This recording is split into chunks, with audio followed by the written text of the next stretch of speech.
Did you click on this video because you think you're hot?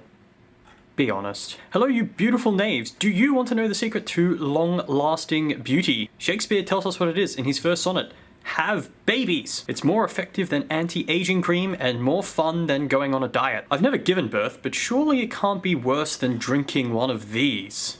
Although this is the first sonnet in the sequence, many scholars think that it was written later and then put to the front as a sort of preface. It introduces an argument that appears in the first 17 sonnets, and many of the words in it will become resonant in the rest of the sequence. Fair, beauty, ripe, time, tender, memory, bright, eyes, flame, abundance, cruel, fresh, spring, bud, waste, eat, pity, and finally, grave. Many of these words describe profusion and the potential for self-replication, which is the theme of this first sonnet. Either you can multiply yourself and your beauty, or you can diminish the amount of beauty in the world by refusing to breed. That's what the gorgeous addressee of this sonnet is about to do, and by doing so, he would make the world less beautiful for the rest of us. The poem argues something like this. We want beautiful things to breed and replicate themselves so that they don't die out. You're a beautiful thing, but you're also a narcissist. Instead of spreading beauty, you keep it all to yourself and delight in your own looks. That's fine for now, but if you don't pity the world and give it children, the world will remember you as that guy who perished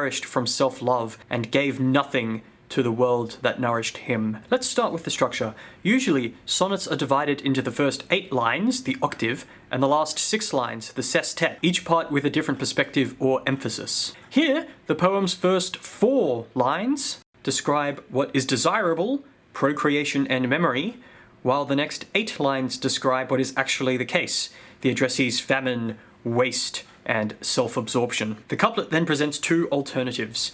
Either the addressee pities the world, or he gluttonously keeps what he owes to the world, his beauty and his children.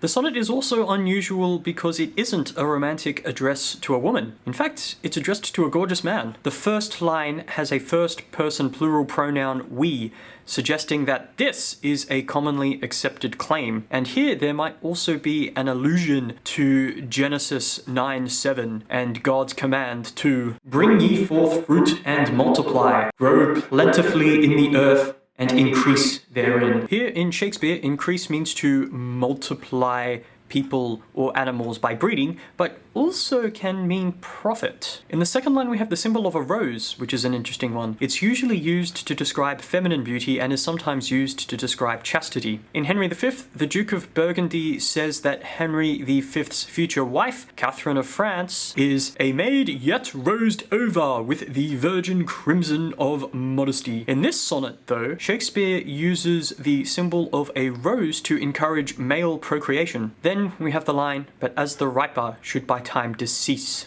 And this might be alluding to the proverb, soon ripe, soon rotten. Notice how the rhyming words, decease, increase, emphasize the opposition between death and procreation. Moving on, we have the line, his tender heir might bear his memory. In other words, his gentle offspring might A, carry his memory, and B, bear his resemblance. But thou contracted to thine own bright eyes. Contracted here is a nice pun, meaning legally bound to, but also reduced to, shrunk to. Then in line 5, we get a change of emphasis, but also a change in rhythm. The first 4 lines were regular iambic pentameter. Line 5, however, ends with a spondee, and lines 6 and 7 start with trochees. Here's the scansion for the first line and the 7th line. And notice how slow the 8th line is when you get to thy sweet self. The 2 lines, feeds thy light's flame with self-substantial fuel,